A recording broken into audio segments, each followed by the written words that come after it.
আসসালামু আলাইকুম রহমতুল্লাহি ওবরাকাতু। আজকে আমরা আলোচনা করব বিলাসিতা ও বস্তুবাদী মন নিয়ে।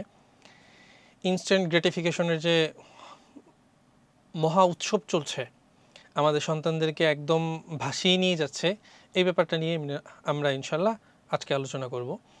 চাহিদা মাত্রই সব কিছু পাওয়া এই সংস্কৃতি আমাদের শিশুদের ত্যাগের শিক্ষা থেকে অনেক দূরে সরিয়ে নিয়ে যাচ্ছে, অথচ এই শিক্ষাটা অত্যন্ত গুরুত্বপূর্ণ জীবনটাকে সুন্দর করার জন্য। আখেরাত তো রয়েই আছে, জাস্ট দুনিয়ার জীবনটাকে সুন্দর করার জন্য এই শিক্ষাটা অত্যন্ত অত্যন্ত গুরুত্বপূর্ণ। কিন্তু মা বাবা হিসেবে আমরা অনেকটা নিজেদের সন্তুষ্টির জন্য হলেও দেখা যাচ্ছে সন্তানকে যা চাচ্ছে তাই দিয়ে দেওয়ার চেষ্টা করছি। আমি একজন বাবা, তো সেই হিসাবে আমি এটা বুঝি যে সন্তানের কোনো চাহিদা পূরণ করলে যে কি অস্বাভাবিক রকম আনন্দ হয়। কিন্তু আপনি ক্রমাগত আপনার সন্তানের সকল চাহিদা পূরণ করতে করতে তার ভিতরের যে নিয়ন্ত্রণ, সেটার অভাব তৈরি করে দিচ্ছেন, সেটা আপনি হয়তো টেরই পাচ্ছেন না। আমার অনেক সময়ই আর্থিক সক্ষমতা থাকে আমার বাচ্চার কোনো একটা চাহিদা পূরণ করার, এবং সে খুব কোমলভাবে করুণভাবে আমার কাছে সেটা চাইতে থাকে, কিন্তু আমি টের পাই যে এই মুহূর্তে আমি যদি তার এই প্রয়োজনটা অথবা এই চাওয়াটা আমি পূরণ করে দিই, তাহলে তার ভেতরে চাহিদার পরিমাণটা বাড়বে এবং সে অনেক ডিজায়ারকে তার নিডস মনে করবে। সেজন্য আমি কষ্ট করে হলেও নিজেকে আটকে রাখি, যাতে আমার সন্তানের চাহিদার পারদটা কমে আসে, সে যাতে নিজেকে নিয়ন্ত্রণ করতে শেখে। ছোটকালে যদি এই ছোট ছোট বিষয়গুলো সে শিখতে পারে, তাহলে এই শিক্ষাটাই বড় হয়ে তার জীবনটা অনেক সুন্দর এবং সহজ করবে ইনশাআল্লাহ। চলুন, বিলাসিতা ও বস্তুবাদী মন আমাদের সন্তানদেরকে কি কি ঝামেলা ফেলছে এবং এটার ভয়াবহ প্রভাব কেমন হয় তা নিয়ে কিছু ব্যাপার দেখি। প্রথম সমস্যা হচ্ছে মনস্তাত্ত্বিক প্রভাব। মনস্তাত্ত্বিক প্রভাবের মধ্যে যেটা হয় সেটা হচ্ছে যে তাদের মধ্যে আত্মমুগ্ধতা তৈরি হয়। তারা মনে করে যে পৃথিবী তাদের চারপাশে ঘোরে, আর তাদের পুরো ইচ্ছা পূরণ হওয়াটা তাদের জন্মগত অধিকার। তাদের কোনো একটা কিছু ইচ্ছা হয়েছে আর সেটা পূরণ হবে না, এটা হতেই পারে না। বরং তারা দুনিয়াতে এসেছেই হচ্ছে তাদের ইচ্ছাগুলো পূরণ হবে এটা দেখার জন্য। 2 নম্বর হচ্ছে ঈমানের বিনাশ। এই আত্মমুগ্ধতা এগুলো এবং সম্পদের লোভ, এগুলোর ব্যাপারে হাদিসের মধ্যে যে কঠোর বার্তা এসেছে সেটা হচ্ছে, রাসূল করিম সাল্লাল্লাহু আলাইহি ওয়াসাল্লাম বলেছেন যে একজন মানুষের জন্য তার দিন নষ্ট করার ক্ষেত্রে সম্পদের লোভ এত বেশি ক্ষতিকর, যতটা না ক্ষতিকর হচ্ছে দুটি ক্ষুধার্ত নেকড়ের সামনে এক পাল ছাগল ছেড়ে দেয়া। অর্থাৎ এক পাল ছাগলকে পেলে দুটি ক্ষুধার্ত নেকড়ে যেভাবে একদম ধ্বংস করে ফেলবে, একজন মানুষের জন্য তার দিনকে, তার সম্পদ এবং সম্পদের ভালোবাসা এর চেয়ে অনেক বাজেভাবে নষ্ট করে দেয়। তো আপনার সন্তানকে যদি আপনি ছোটকাল থেকেই এই ব্যাপারগুলো শিক্ষা না দেন, বরং তার মধ্যে মোহ তৈরি হতেই থাকে, সম্পদের প্রতি ভালোবাসা তৈরি হতেই থাকে, তাহলে তার দিনটা কিন্তু খুব ক্ষতিগ্রস্ত হয়ে যাবে। তার দিনটা কিন্তু অনেক বেশি আশঙ্কার জায়গায় থেকে যাবে। 3 নম্বর ক্ষতি যেটা হয় সেটা হচ্ছে পারিবারিক অবক্ষয়। এটা হচ্ছে সন্তানরা পিতামাতাকে ভালোবাসে না, বরং তারা ভালোবাসে পিতামাতার দেয়া অনুগ্রহগুলোকে। পিতামাতার সাথে তাদের সম্পর্কটা হয়ে যায় প্রোভাইডার ভিত্তিক। যতক্ষণ প্রোভাইড করছেন ততক্ষণ ভালোবাসা, যে মুহূর্তে প্রোভাইড করছে না মা বাবা, তখন মা বাবার প্রতি ভালোবাসাটা থাকে না। সেই শ্রদ্ধা, সেই কেয়ার অথবা সেই যে আনুগত্য, এগুলো কোনোটাই থাকে না। যখনই আবার প্রোভাইডিং শুরু হচ্ছে, আবার ওগুলো ফিরে আসে। অথচ সন্তানের সাথে মা বাবার সম্পর্কটা তো এরকম হওয়ার কথা ছিল না, এরকম হয় না। কিন্তু ছোটকাল থেকে যদি আমরা সন্তানকে তার সকল চাহিদা মাত্র পূরণ করিবার জন্য অস্থির হইয়া যাই, তাহলে কিন্তু এই সমস্যাটা হয়ে যাবে। বস্তুবাদী মানসিকতা আমাদের সন্তানদের মধ্যে গ্রো করছে কিনা এটা বোঝার জন্য কিছু লক্ষণ আছে। এক হচ্ছে অধিকার বোধ, যেরকম সে কোনো ক্ষেত্রেই না শুনতে পারবে না, তার সব কিছুতে হ্যাঁ লাগবে। কোনো চেষ্টা ছাড়াই সে সব সুবিধা দাবি করে বসে থাকবে। যে কোনো সুবিধা পাওয়ার জন্য কোনো কষ্ট এগুলো তার প্রয়োজন হবে না, সে করার জন্য রাজি থাকবে না, রেডি থাকবে না। আবার নিজের কোনো কাজ যেটা তার উপর আসছে সেই কাজটা সে নিজে না করে অন্যের উপর চাপিয়ে দেওয়ার জন্য সর্বাত্মক চেষ্টা করবে। তার মধ্যে অকৃতজ্ঞতা থাকবে প্রবলভাবে। দামি উপহার পেয়েও সে সন্তুষ্ট হবে না, বরং কি না পেলেও তার দিকে তার চোখটা থাকবে অনেক বড়। আর আলহামদুলিল্লাহ বলার মতো কোনো মানসিকতা থাকবে না। ভিডিওর এই পর্যায়ে এসে আপনার কাছে অনুরোধ, ভিডিওটাকে পজ করে আপনি একটা কাজ করেন। সেটা হচ্ছে কোনো একটা খাতা অথবা কাগজে অথবা মোবাইলের মধ্যেই আলহামদুলিল্লাহ এই শব্দটাকে 3 বার লিখে ফেলেন এবং এটা লেখার সময় কল্পনা করেন আল্লাহ তাআলা আপনাকে কি অসংখ্য নিয়ামতের মধ্যে রেখেছেন। সম্ভব হলে সন্তানকে ডেকে তার সামনে বলেন যে আলহামদুলিল্লাহ এবং তার মুখ দিয়েও এটা বের করান যাতে সেও আলহামদুলিল্লাহ বলে। যদি হয়ে থাকে তাহলে আবার চলুন ভিডিওটা রিজিউম করা যাক। তার মধ্যে থাকবে তুলনা ও প্রতিযোগিতা।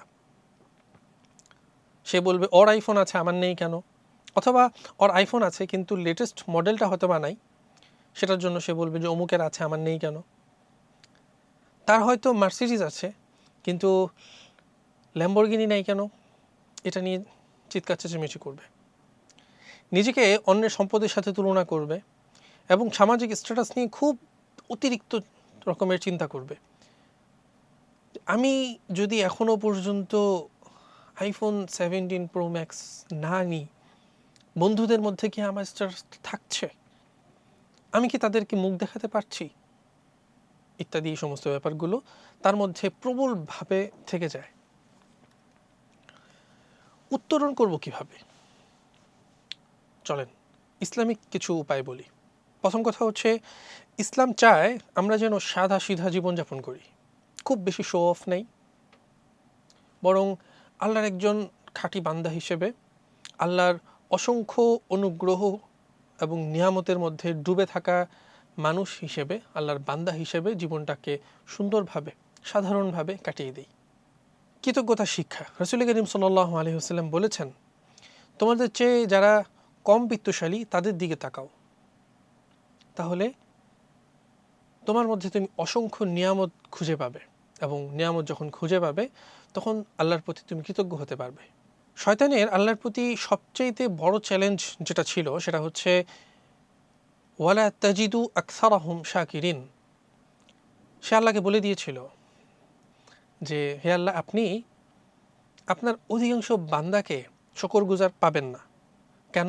কারণ শয়তান সে তো আল্লাহর অনুগ্রহ আটকে রাখার কোনো ক্ষমতা রাখে না, কিন্তু সে যেটা পারে সেটা হচ্ছে বান্দার চোখের সামনে তার যে বিষয়গুলো নাই সে বিষয়গুলোকে অনেক বড় করে তুলে রাখতে পারে।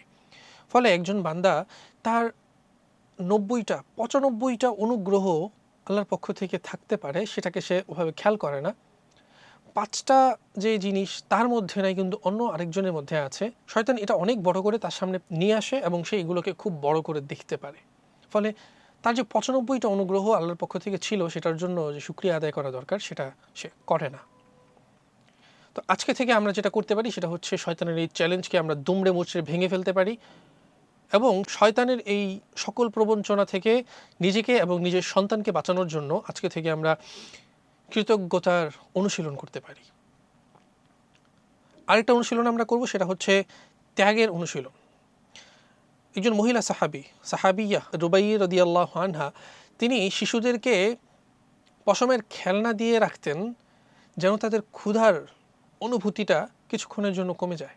এই যে ইনস্ট্যান্ট ক্ষুধা লেগেছে সাথে সাথে খাবার না দেয়া, বরং কিছু সময় কষ্ট করানো, এটা মা বাবা হিসেবে আপনাকে করাতে হবে। আপনার সন্তানের ক্ষুধা লাগার সাথে সাথেই তাকে দেয়া যাবে না, বরং তাকে কিছু সময় অপেক্ষা করাতে হবে, জোর করেই অপেক্ষা করাতে হবে। এতে তার মধ্যে ধৈর্যের পরিমাণ বাড়বে, এতে তার পেট এটাতে অভ্যস্ত হবে যে আমি খালি হওয়ার সাথে সাথেই অজস্র খাবার আমার উপরে এসে পড়বে, এটা মনে করার কিছু নেই, বরং দেরি হবে। এবং এটা ছোটকাল থেকেই যখন আপনি আপনার সন্তানকে শিক্ষা দিতে পারবেন, আপনার সন্তান ইনশাআল্লাহ জীবনে অনেক চমৎকার করবে। চলেন এটার কিছু বৈজ্ঞানিক আলোচনা শুনি। আধুনিক প্যারেন্টিং এবং বিজ্ঞান কি বলে। বিলম্বিত পরিতৃপ্তি। মার্শমেলো টেস্ট প্রমাণ করে যারা ধৈর্যের সাথে অপেক্ষা করতে পারে তারা ভবিষ্যতে বেশি সফল হয়। চাইলেই সাথে সাথে কিছু আপনার সন্তানকে দেবেন না। মার্শমেলো টেস্টটার ব্যাপারে আপনাদের যারা জানা নেই তাদের জন্য বলে রাখি, 1970 সনে স্ট্যানফোর্ড ইউনিভার্সিটির কয়েকজন প্রফেসর এই টেস্টটা করেন কয়েকজন বাচ্চাকে একসাথে করে। তাদেরকে একটা করে মার্শমেলো দেন এবং বলেন যে তোমাদের কাছে দুটো অপশন, তোমরা চাইলে এখনই এটা খেয়ে ফেলতে পারো অথবা চাইলে 15 মিনিট অপেক্ষা করতে পারো। যদি 15 মিনিট অপেক্ষা করতে পারো তাহলে এই মার্শমেলোর সাথে তোমাদেরকে আরও একটা মার্শমেলো দেওয়া হবে।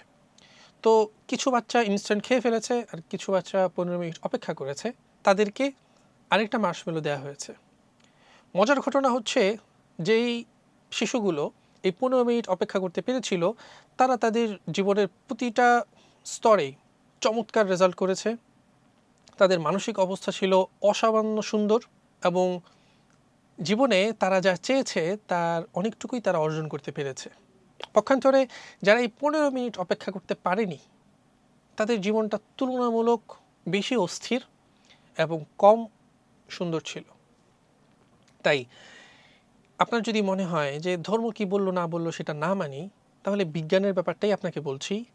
বিজ্ঞান বলছে আপনার সন্তানকে যদি আপনার তার চাহিদাটা ইনস্ট্যান্ট পূরণ না করে একটু দেরিতে পূরণ করেন তাহলে আপনার সন্তান জীবনে অনেক ভালো করবে।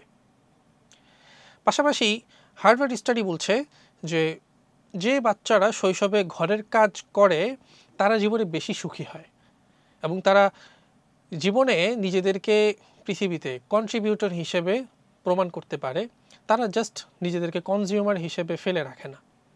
আর আমরা নিশ্চয়ই এটা খুব ভালো করেই জানি যারা নিজেদেরকে কন্ট্রিবিউটর বানাতে পারে তাদের জীবনটা কত চমৎকার হয় এবং তারা পৃথিবীতে কত অসাধারণ ইম্প্যাক্টফুল কাজ করতে পারে। এখানে আপনাদেরকে আরেকটা তথ্য দিয়ে রাখি, সেটা হচ্ছে বাচ্চাদেরকে প্রচুর বোর হতে দিবেন। তারা যেন প্রচুর বোর হয় এই ব্যবস্থাটা গুরুত্বের সাথে খেয়াল করে করে করবেন। কেন? কারণ হচ্ছে গবেষণা বলে মানুষ যখন বোর হতে থাকে তখন তার সৃজনশীলতা অসামান্যভাবে কাজ করতে থাকে। আপনার সন্তানকে যদি আপনি সারাক্ষণ শুধু বিনোদিত রাখেন তাহলে তার সৃজনশীলতা কখনো বিকশিত হবে না। আপনার সন্তানকে যদি আপনি সৃজনশীল হিসেবে গড়ে তুলতে চান, যদি আপনি চান আপনার সন্তানের মেধায় দুনিয়া চমকে উঠুক, তাহলে আপনার সন্তানকে আপনার বোর হতে দিতে হবে।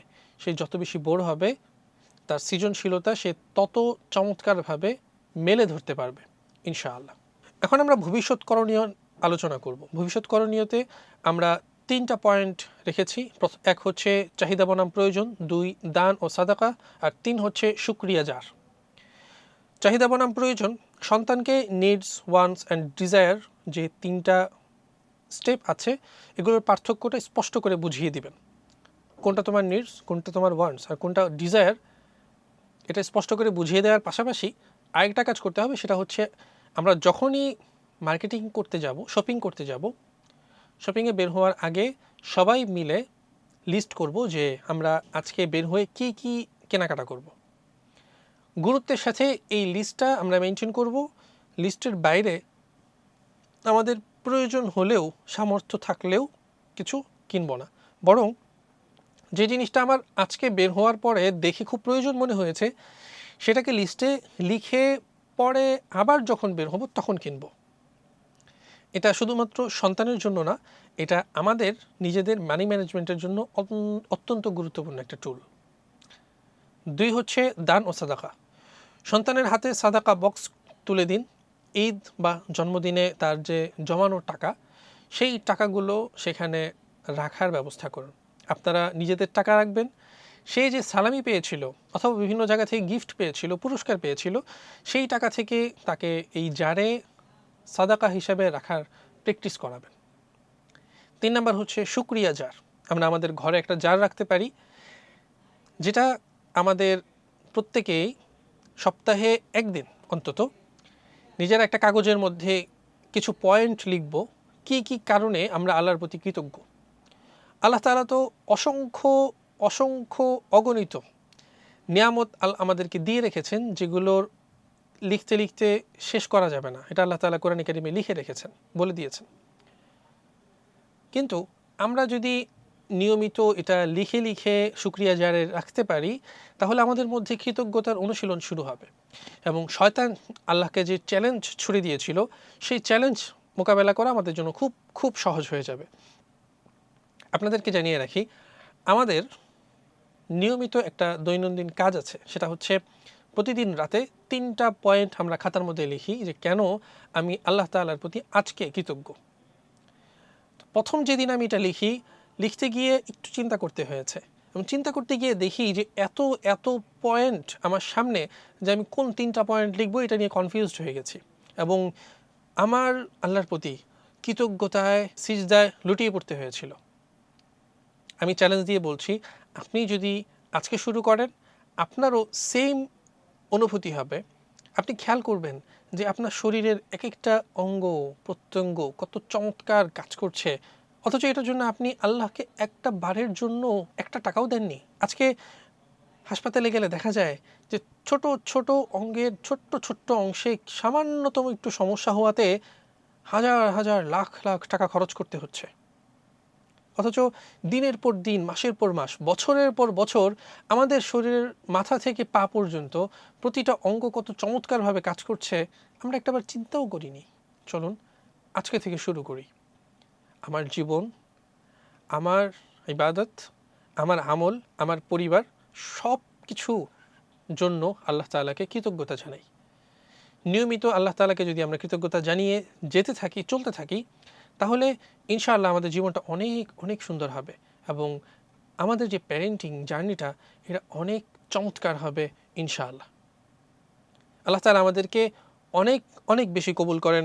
আসসালামু আলাইকুম ওয়া রাহমাতুল্লাহি ওয়া বারাকাতুহু।